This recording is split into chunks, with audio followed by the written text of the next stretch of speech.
Bonsoir et merci de nous rendre visite ce soir. Je suis donc Dr Olga Sankara, représentante du Fonds des Nations Unies pour la population en Mauritanie.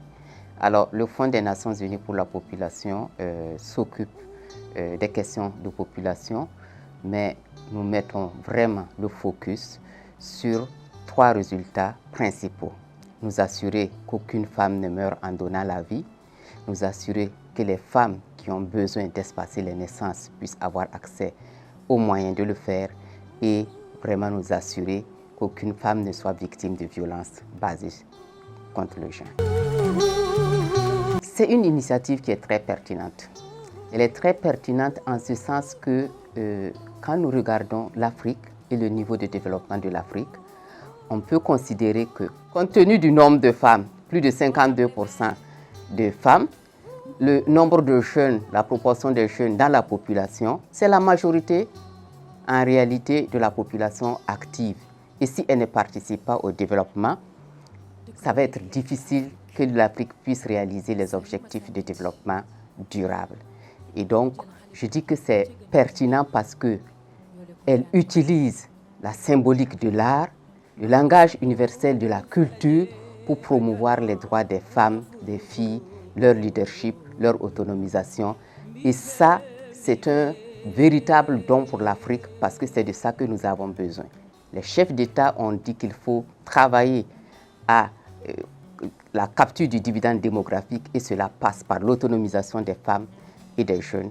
Et elle contribue à cela. En développant cette initiative, en parcourant les pays africains, c'est vraiment un engagement fort et même un sacerdoce. Quand je considère les conditions financières, l'austérité globale que rencontrent la plupart des organisations, je pense qu'on peut lui tirer le chapeau. C'est vraiment une battante, c'est une brillante vedette et elle sait mettre son art au service de l'Afrique, du développement de l'Afrique. C'est d'abord accepter l'inclusion socio-économique. Accepter que les femmes ont un rôle à jouer dans le développement économique de la nation. Accepter que les femmes puissent participer, occuper un rôle de leadership, pouvoir exprimer leur point de vue, mais c'est aussi donner les moyens.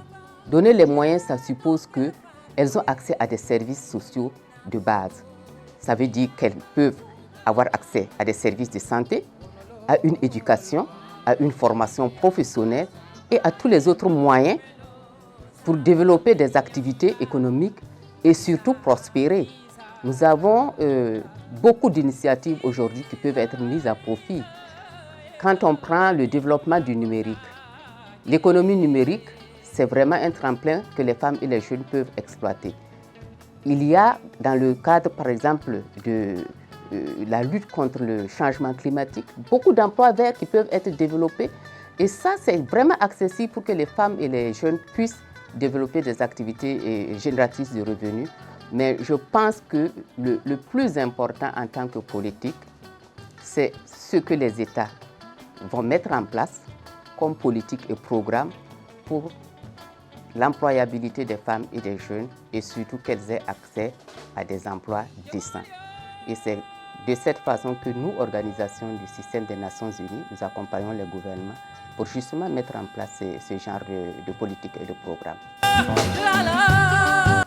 C'est que les femmes et les jeunes soient proactives. C'est très important qu'elles se lèvent, qu'elles se battent, parce qu'en général, les choses ne sont pas données. Donc, qu'elles prennent conscience de leur capacité, qu'elles prennent conscience de leur potentiel, parce qu'elles ont du potentiel, les jeunes ont du potentiel. C'est l'avenir de l'Afrique et il faut véritablement qu'elles se lèvent et qu'elles s'engagent. Avec l'accompagnement des partenaires et de leurs gouvernements respectifs, je pense que ça peut porter fruit.